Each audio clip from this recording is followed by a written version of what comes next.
I always feel that those working in the sports media industry who have traveled and spoken to sports leading figures make for the best conversations. That's why I'm delighted to be speaking to TNT Sports reporter Danny Jamieson.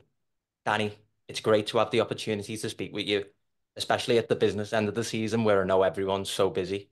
How are things with you at the moment? Yeah, all good. I appreciate you having me on.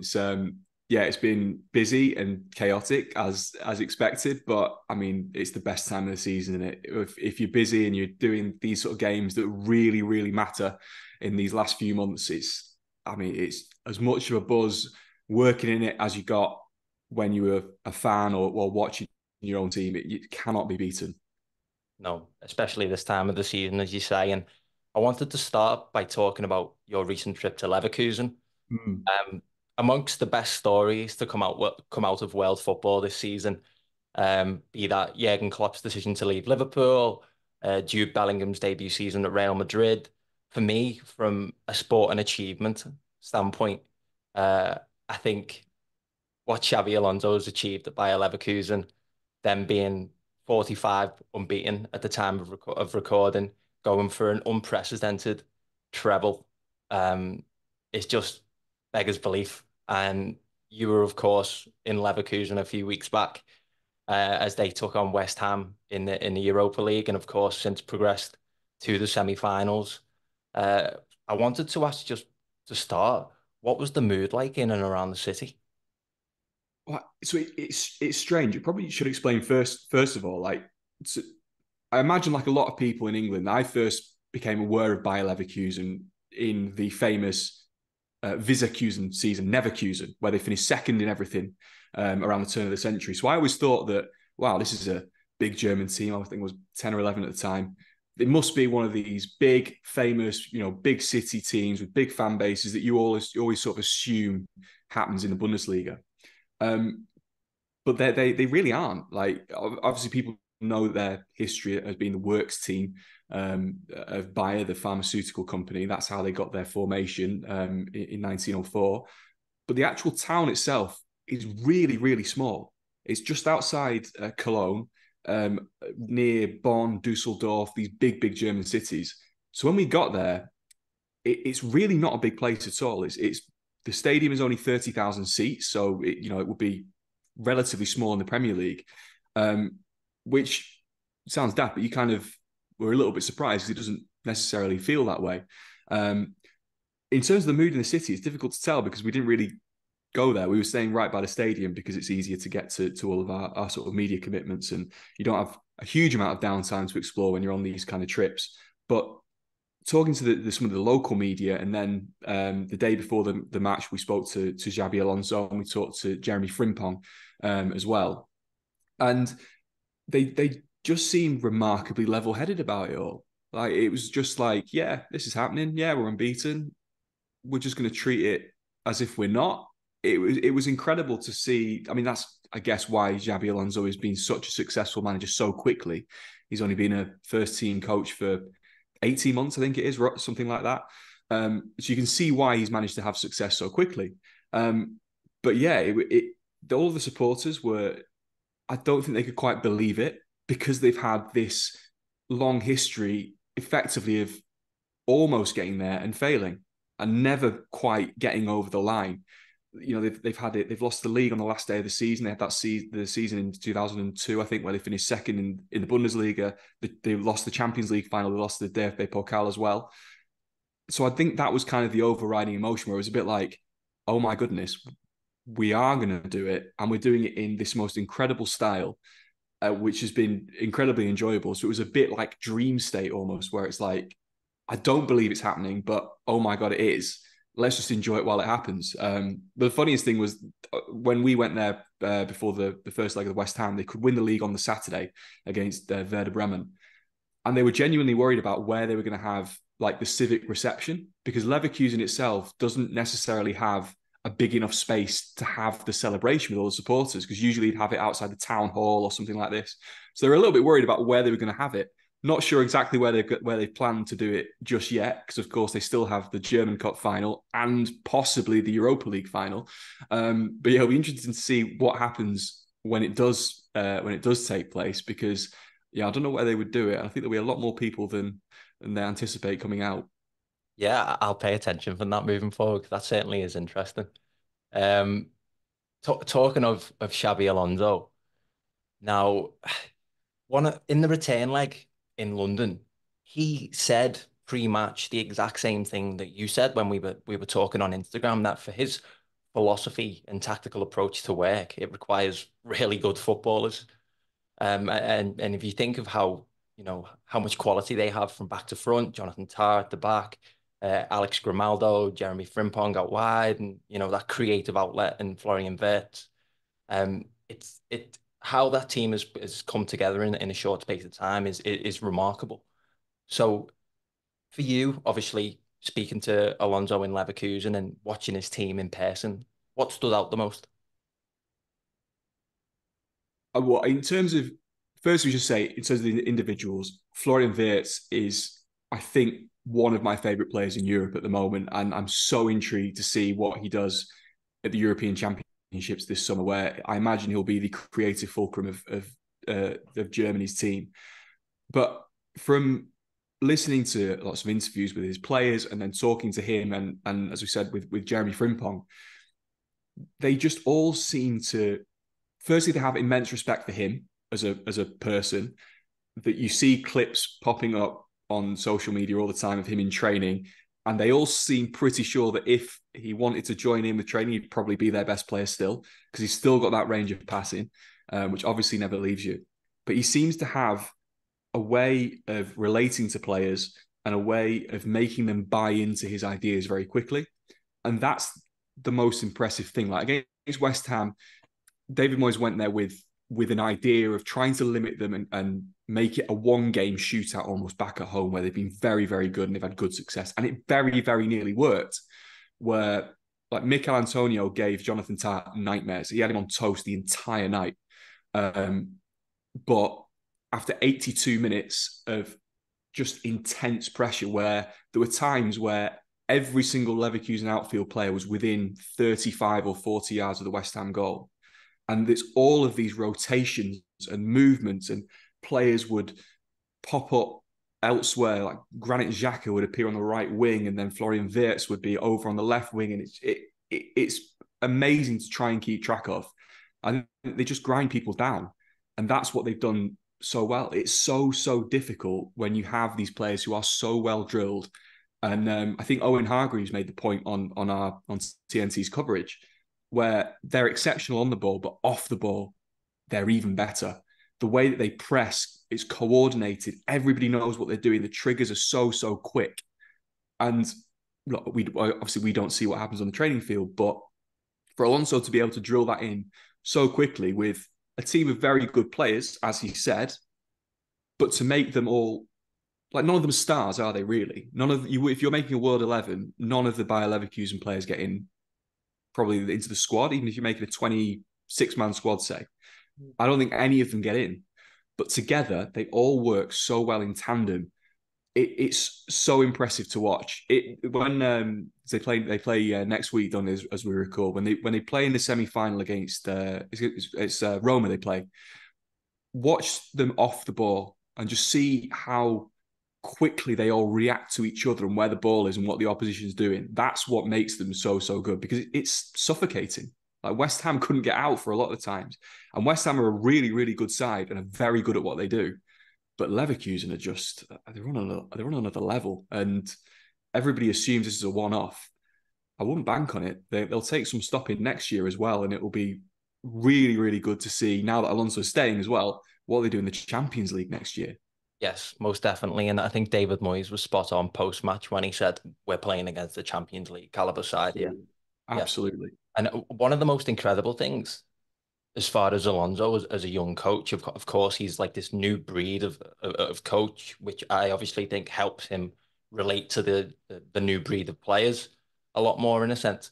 But you can see aspects of the sides that Alonso played in himself, which I think is just so impressive. Obviously, I think it was Jose Mourinho that came out and said that prior to Xabi Alonso starting his career in management, saying he played under Mourinho and Ancelotti at Real Madrid. He played under Guardiola at Bayern, and he was obviously part of that Spanish side under Vicente Del Bosque, which was so successful. And Rafa Benitez at Liverpool as well, yeah, who is, as much as I think his last couple of spells in England maybe have tarnished his reputation a little bit.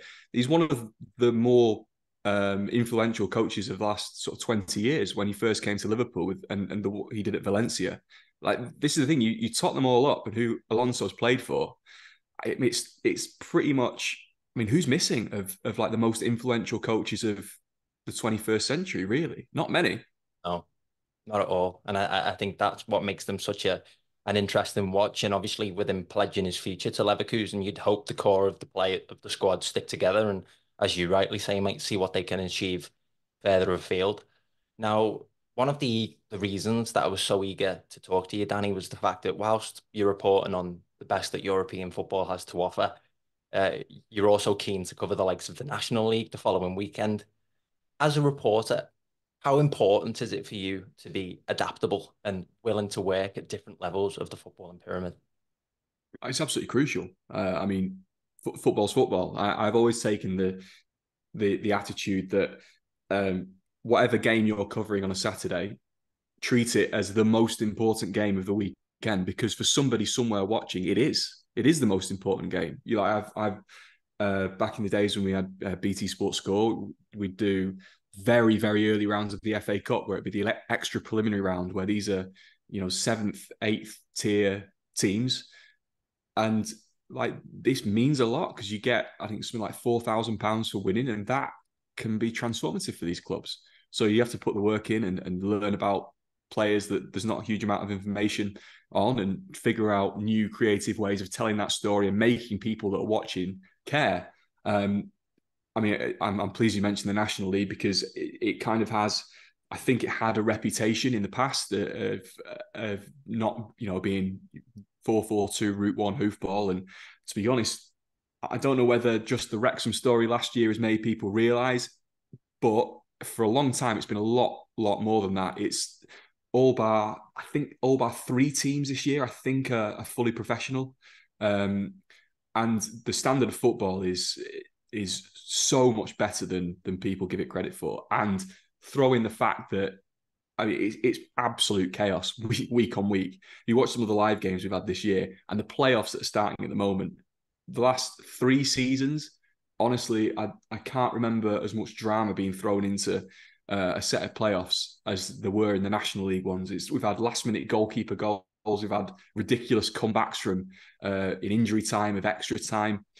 It's crazy. And there's a lot of very, very good footballers at that level, which I think teams are slowly starting to catch on to as the teams that come up do so well, like Stockport and Wrexham, both being promoted this year, who won the division the last 2 seasons in a row. So I think those kind of levels, I mean, it's just great fun. You get great access as well at those kind of levels, so you can try stuff, which is awesome. Everybody is glad you're there. On Sunday, I'm off to Bromley for their playoff semi-final with Altrincham, which should be a really good game. I think I did the league meeting at Hayes Lane earlier this season, and it was a really good game. It was very, very cold, but really good game. Which I think ended with I think it was 2-2, and there was a last-minute free kick from Alex Newby that nicked a point. But it was a great game, and there are some really, really good footballers at that level, which makes it thoroughly enjoyable to cover. Yes, really well said. And picking up on something that you mentioned, um, just the narratives and some of the personal stories that come from that level can be, fantastic and don't get the spotlight that they sometimes deserve. And you mentioned there not being, that the access to the information about sub players, and I guess that depends obviously on the profile of the club or the team that you are covering.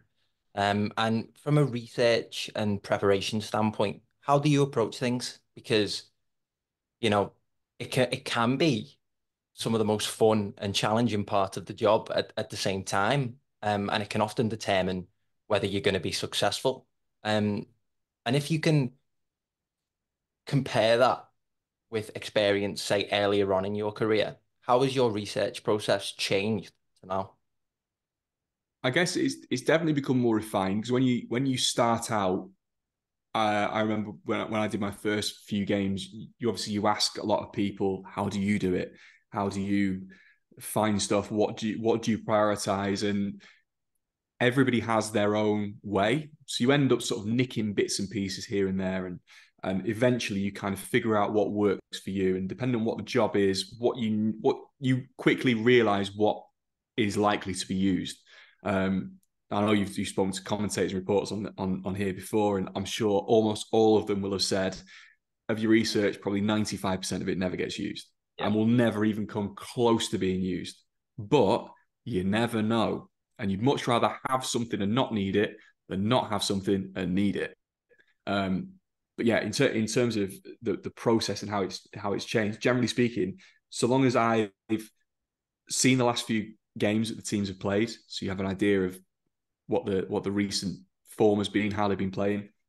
You've heard what the managers and players have said in the last few weeks. You're aware of any sort of longer term narratives among the supporters, how they're feeling at the moment, what the importance of the game is. As long as you've got those kind of things down, that should usually be enough. And then all of the usual more technical things of appearances, milestones, goal scorers, all those kind of statistical stuff, that is sort of the basics that you do anyway. Those kind of narratively kind of, that's not really a word, is it? You know what I mean? The more sort of qualitative bits, they're the ones that are really interesting, because you never know. There's going to be a throwaway line in an interview from a game 2 weeks ago, and then suddenly something happens in the game that you're covering. It's like, oh, well, that's Andy Woodman said something about Ben Crowhouse a couple of weeks ago, and he's just done that thing. It's little daft things like that, which suddenly can turn into a really important kind of narrative thread on the broadcast, and you can end up getting some really interesting stuff out of whoever you're interviewing. Yeah, definitely. Thanks for touching on both, as you say, the qualitative aspect of it and the quantitative aspect of it, because they at times they can be just as valuable as each other. Most definitely, I would say, for anyone working or aspiring to work in the industry to take note of that. Um, I wanted to ask, and obviously it's something that I do like to sort of scratch the surface on and hear about from the guests that I have on the podcast. What did your career path look like? Because people see you now as an on-screen reporter, but it's important to highlight that there's so much work and a graft that goes in to even get you to the point where you are now. So how did the career begin? Yeah, I suppose in almost all of these kind of careers, everybody says it takes a lot of time to become an overnight success, right? But so I started off. I did my undergrad degree in Liverpool, and while I was there, I sort of had obviously I was a football obsessive at the time. I fell in with a hospital radio station at Broad Green Hospital. Don't know if Nice. you're aware. Yeah. While I was there, so you sort of help out, do bits and pieces. There's a guy there called Paul Waters, who used to work for Radio City, and he was kind of doing all the technical stuff, but he was involved in the sports team, and they would sort of operate the commentary for the hospitals and for Liverpool and Everton home games. So they needed people to help out and do the sports show around it on a Saturday, and he was awesome. Like, you can see I was keen. I loved it. And he was just like, look, tell me what you want to try. I'll give it a go. So we ended up doing all sorts of mad stuff. We tried to do like a soccer Saturday on the radio. We did all the Liverpool and Everton home games as if it was 5 Live Sport. We did commentaries of whatever the hell we sort of could think of. And it was that moment where I thought, oh, this would be cool if I could do this for a job. So tried a few different places, didn't really get anywhere. So I went back to university, did a master's in sports broadcast journalism at Staffordshire University. So I lived in Stoke for a year, and then off the back of that was kind of what opened some doors. You did the sort of media law, which is absolutely crucial, and that's the one thing that I would definitely recommend, because you don't want to get sued in this kind of game. So that I think helped open a few doors. And yeah, I ended up just emailing as many people as I could find, production companies, whoever I could find the email addresses of. Got a couple of weeks at this company that did a lot of stuff for the IRB. They did a magazine show for them. Um, Went down, helped out on a couple of shoots, reorganized their tape library. They seemed to like me, and then caught on there for a year. So started doing stuff for the FA on their sort of digital stuff around the England teams, and also some radio stuff for the Football League, sort of helping produce their official podcast. And then from there, everybody says you've got to be lucky, right? And it just so happened that my production manager, who worked with me on the FA stuff, her partner, now husband, worked for Premier League Productions. They had a job going. She told me about it. I applied, ended up getting that. And then once I was there, I was just doing anything that they would let me do, basically live gallery stuff, in edits, all that sort of thing for the Premier League, sort of worldwide coverage. People don't know what Premier League Productions is. It's just a load of programs that the Premier League make themselves. And then when you buy the Premier League rights, you can also get access to all this to put it out on your channels. So I ended up doing that for 3 or 4 years. Got an opportunity. They were creating a short form content department, which I put my name forward for, screen tested for it. They liked me, started doing that. And then from there, it's just like doing a little bit more, a little bit more, a little bit more, a little bit more. So started sort of doing a lot of fantasy Premier League content, which they put out online, then started reporting, then started doing some studio shows, then started doing a little bit of stuff with BT here and there. And then, yeah, ended up where I am now. Decided to go freelance in February 2020, which, don't recommend doing that when the entire world melts down around you. But I That's when I figured, hey, that's when I got to graduated. do it eventually. Yeah, not great timing, but, No, managed to make it through that first year. And then, yeah, it's just, keep building and doing a little bit more each and every year and seeing where it takes you. yeah. Thank you for sharing it. It's brilliant to hear that, and something that set an alarm bell off in my head straight away. You were talking about just the sort of the chaotic freedom and creativity of working within hospital radio. Did Yeah. that stand you in good stead for when you went to PLP and there was such a diverse range of opportunities for you to take up? And obviously at that time when you're working on hospital radio, what did that do for your confidence? It was the first time that I'd really done any broadcasting of any kind. I mean, it was great. One of the guys that sort of ran it, his sort of motto, I can't remember the exact wording of it, was like, yeah, we're amateur, but we're every bit as professional as anyone else. And that was kind of the best part about it, having someone there who was like effectively producing us, really, who used to work at Radio City in the sports department. Like that was, he knew what proper radio, as it was, should sound like and what you should do. So it was a good grounding in doing everything sort of the right way. And me and the other couple of guys who worked on it, we all listened and watched that much sport on TV and radio. We kind of knew what it should sound like. But it was just a great way to start off. And like I say, that was where the bug sort of started.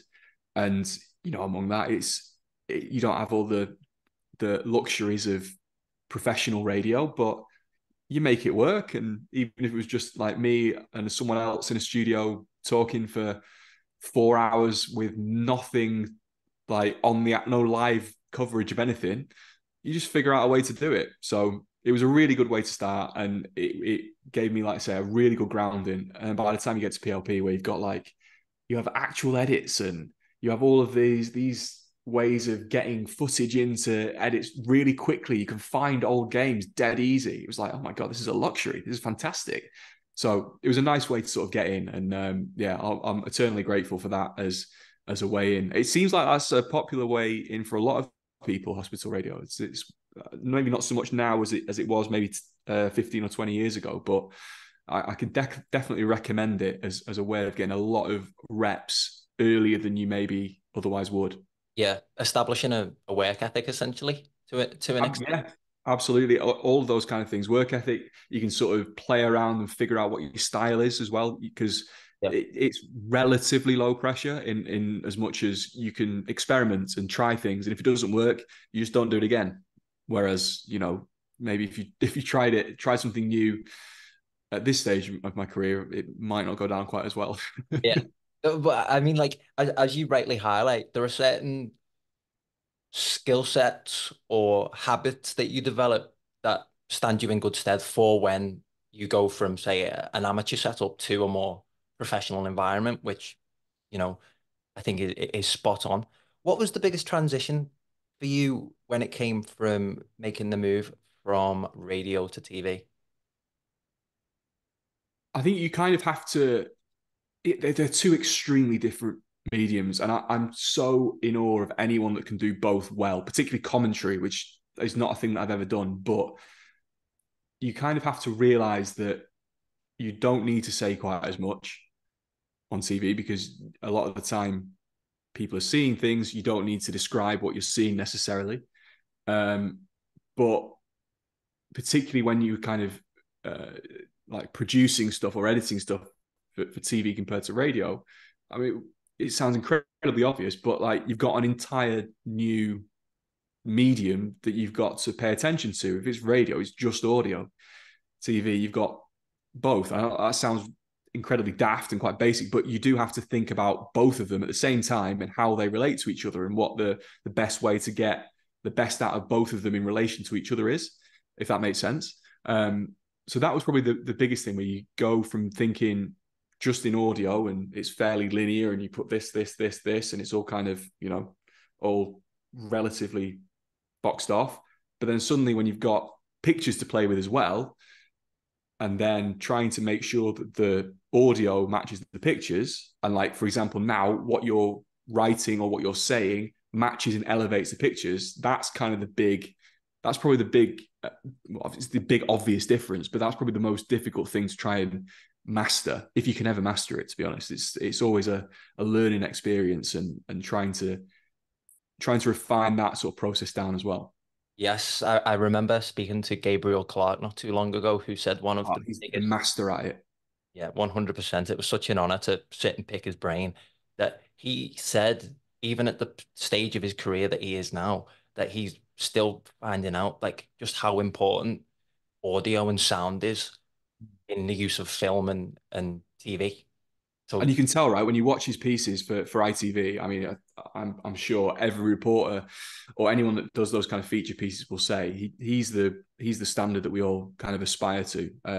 I've never met him, but I know people that have worked with him, and they all say exactly the same. Just it's meticulous, and that's what it takes to make the stuff that he puts out. Because those little 3-minute features or whatever that go into the ITV games, I'm sure it'll be the same this summer at the European Championships, but like they're not just 3-minute feature interviews. Like a lot of them are like 3-minute psychological evaluations of the player that he's talking to. They're absolutely phenomenal. He's the one that if you're doing feature interviews, feature reporting, that's the man to learn off because some of the stuff he comes out with is extraordinary.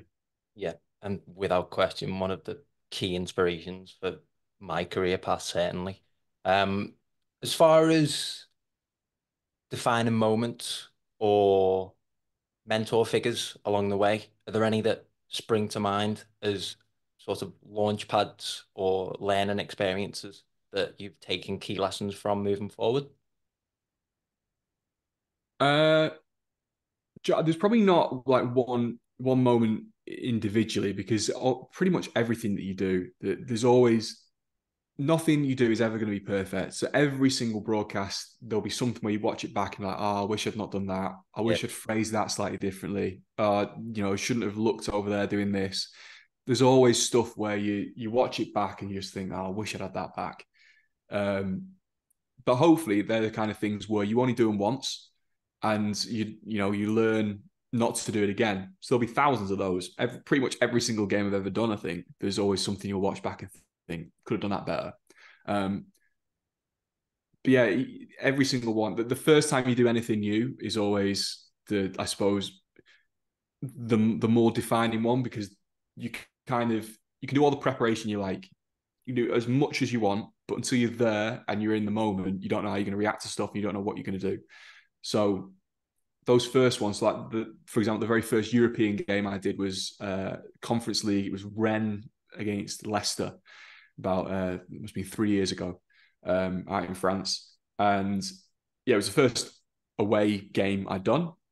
Didn't really know what I was doing, but had a very experienced floor manager with me who was awesome. Annie Barker, who's done it for like 25 years pretty much at ITV. So you just kind of try and learn as much off her as you can, and as much off as much of how correct your instincts are, if that makes sense. So you kind of do stuff that you think is correct, and then you look back and be like, oh, actually, yeah, you were right to do that, to pursue this, to go there, that kind of thing. So those I suppose, are the, if you want like individual defining moments, the very first time I would go and do something new, be it a Premier League game, a National League game, a game abroad, that's where you kind of figure out if what you would naturally do is the best way to do things or not. And then you very quickly sort of learn, I guess, better practice. Yeah, yeah. I mean, not to get too psychological, as it were, but talking about those instincts of what and what not to do, and like you said earlier, of course, like when I record a podcast or I'm out on OBs, there are moments where that self-critic comes in, and you should have done this differently, or I wish I would have done that differently. That I can imagine not only plays a part after um after the OB or after work, but also sort of live and in action too. So it'd be really interesting to hear, how do you find that balance in, because it's also a great teacher as well, right? It's not self-criticism for criticism's sake. There's something in there to be learned. So it'd just be interesting to hear from you how you sort of find the balance with that, because you're very good at what you do, and I've told you that before, but it's true. It's tricky. I mean, I'm my own biggest critic. I think everybody has to be, right? Everybody, yeah, everyone has high standards. Everybody chases perfection. Perfection is probably impossible to get to, but should always aim for it, right? So every single time, like I say, you always think of ways that you could have done stuff better. And as much as, take like post-match interviews, for example, right?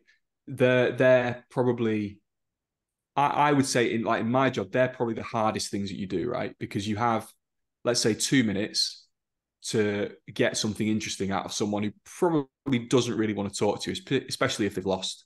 A lot of managers maybe aren't hugely keen on doing them. It's not their favorite thing to do, but they have to do them. So you've basically got 2 minutes of their time to try and figure out how to approach it. And with all of those, generally speaking, you have to react in the moment, whether it's something, a word that they use, a line that they use, some sort of idea that they kind of express. You've got to be able to pick up on those, and it's on you. The pressure is on you to be able to pick up on them. And the more you do, the better you get at them, because you kind of then, instead of, so when I very first started, I was always worried, like, oh, what if I can't think of a question in the moment? And like that, that's not a way that looking back, I should have thought about, because really all you're doing is talking football, but it happens to be with like a Premier League manager. Like you ever, if you're out with your mates, you don't worry about not being able to come up with a question about the game you've just watched, do you? And you kind of take the same approach with post-match interviews, where instead of worrying about that, I quickly learned that really you got to worry about what they're saying, and then seeing what you can pick up on, and if there's any follow-up questions and all that sort of stuff. And as soon as you start doing that, and you realize what you should concentrate on, which didn't take too long, because watching them back, you very quickly realize, oh, missed that kind of thing. That becomes sort of second nature, and then you can concentrate on what the people are saying, and that becomes a little bit more sort of easy to do. And being able to concentrate on what the themes are that are emerging becomes, I guess, a skill that you can sharpen and get better at. And I'd like to think I'm better now than I was when I started 6 years ago, doing those kind of things. And yeah, that's kind of, I guess, one of the main things that I've learned, I suppose, from trying to, like I say, aiming for perfection, is that everything, as I said before, everything that you do can be better, and you will always watch stuff back, and you'll always find a different way of phrasing a question, or a different way of approaching a topic where maybe you didn't quite get the answer that you wanted. Oh, I should have done it this way. Or, you see Gabriel or Patrick Davison or Jules Breach do it a different way. and you kind of, that's how I should have done it. And then you take that in, and then you sort of, that becomes, the more you do it, those sort of take over from whatever instincts you had before that maybe didn't elicit the best outcome, Yeah. if that makes sense. Oh, it does. So the open-mindedness to, like you said at the end there, learn off others, Hmm. the ability to think on the fly and pick up on things. Um, which it leads me nicely into asking about sort of challenges that you've faced, because I'm sure working in a live environment, there's always challenges and difficulties that prop up when you're not expecting them. Hmm. So, are there any particular moments that spring to mind when you've maybe had to improvise or make a second decision to get a desired outcome? Oh, yeah, loads probably. I mean, you always run the risk of there being, technical issues, and you've got to kind of react on the fly and things like that, which is always quite good fun. I mean, probably the probably the one that maybe sticks out the most was, so I was due to do a game at West Ham. I think they were playing Watford, but don't quote me on that. But got allocated the game, and then the day before the game, I think it was like a Tuesday night, so it was like a midweek round, right? The Monday night, the news breaks that Kurt Zuma has been videoed with his cat, and suddenly it's like, oh, this has gone from like a fun kind of game with a manager that I like and respect and should be a good evening to, oh, we've got to talk about this. This is like the big news of the week. So trying to work out how to approach that with David Moyes, who, as I said, big fan of David Moyes, think he's a great manager, can be a little prickly when you ask him things that he doesn't want to talk about. And obviously that was something that he didn't want to talk about. So trying to work out how to approach that. And then once you've asked it, and he's obviously those kind of things, they know they're going to be asked about it. So they usually have a fairly stock answer prepared. Being able to react on the fly to be like, okay, fine, but does it affect this? Does it affect that? That was a fun one, to be fair. I think we got through it, got some interesting stuff out of him, and I think he maybe respected the way that I asked it. He didn't bite my head off, which was quite nice.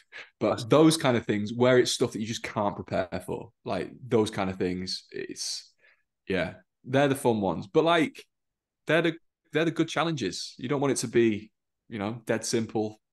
How difficult is this team to play against? Why have you made two changes? That's fine, but give us something fun to talk about instead, something a bit more challenging. Yep. All part of the job and the reason why we do it. Absolutely. Yeah. Yeah. Talking about, we've talked about David Moyes, talked about Xabi Alonso, um, who is, a footballing figure that you've looked up to or had a certain amount of respect for, that you've had the opportunity to speak to, who's top of that list? Um, I've not been starstruck many times, but I suppose I met Roberto Martinez once, who was an absolute diamond. I'm a Wigan fan. He gave me the best moment, the best day of my entire life that will probably never be topped in winning the FA Cup. So that was awesome meeting him, and he's just a gem of a human being. He's great. Wonderful. Isn't he? Oh, Yeah. isn't he amazing? And I'm so pleased he's doing well now as well, because he gets a lot of stick, and which is very unwarranted. Um, he's probably the one. But do you know what? The one who, like, I've interviewed. Honestly, I could sit and talk to Pep Guardiola all day. He is fascinating. Some of the stuff that honestly, it's so interesting just listening to him, because he obviously he's revolutionized modern football pretty much. But even things like we had to do. How many years ago? It must have been like 3 years ago. Say BT were running a best of the Champions League. It was 30 years. It was 3 years ago. 30 years of the Champions League. So we did the best 11, and they had 6 or 7 players at each position. Social media voting, all that kind of stuff. Great little campaign.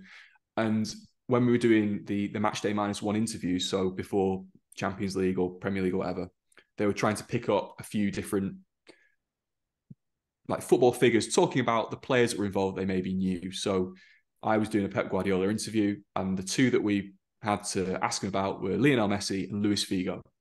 Um, Now he's been asked about Lionel Messi a million times. So you ask about him, and you know what you're going to get. It's like the best, just simple as that. Simple as that. The best. Right, fine, whatever. Then you ask about Luis Figo, and I promise you, I'm not exaggerating. Basically, I just like went and said, um, "You were at Barcelona when Luis Figo arrived at the club. What were your first impressions of him?" And he went off for it must have been 3 or 4 minutes, completely unbroken, about what an amazing player Luis Figo was. How he turned around to Johan Cruyff and was like, "Where have you got this guy from? He's the best player I've ever seen." He was talking about the technique of how he would play out wide, we go inside, outside, all this sort of stuff. It was amazing just to listen to like the most influential football mind of his generation talk about the best player he'd ever played with. And he was like, "I'm so glad you asked me about that. No one ever asked me about Luis Figo." And honestly, it was one of those where you could just sit there and listen to him wax lyrical about whoever for hours. And then every time I've managed to interview him since, like, this is an extremely clever man who knows a lot more about football and tactics than I ever will. It's amazing to listen to. It really is. He's a challenging interview, but he's one that I just find fascinating. You could pick his brains for weeks and not even get close to knowing what he knows. Yeah, I bet you were made up when you asked about Luis Figo. Then if he had that reaction to it. Oh yeah, it was great. I think he was made up as well because so genuinely he feels quite strongly about. I don't know. He didn't necessarily say that he was the best player that he played with, but the way he was talking, it was definitely up there. And it's a little bit before my time. His Barcelona years, or the Netflix documentary about him is fantastic. But yeah, he was honestly, he was. I've never seen him react to a question like that. It was like, yeah, this is what I want to talk about, and it was just 3 or 4 minutes unbroken. It was amazing. It's been gratifying as well. And again, one of those moments where you're like, this is exactly why I do this. Yeah, exactly. Yeah, yeah. For aspiring sports broadcasters, or even for those behind the scenes in production or in editorial, what are some of the key takeaways you've learned from your career so far as to what makes a successful sports broadcast? Well, it's really the two things really are patience and perseverance. Really, like you're going to get so many rejections before you get successful anywhere. Really, as I'm sure everybody says, all you need is one. Like you just need one person to say yes, and then you're away. And it might take a while. I know people in this industry who didn't do anything in media until they were well into their 30s, well into their 40s, and they make a success of it.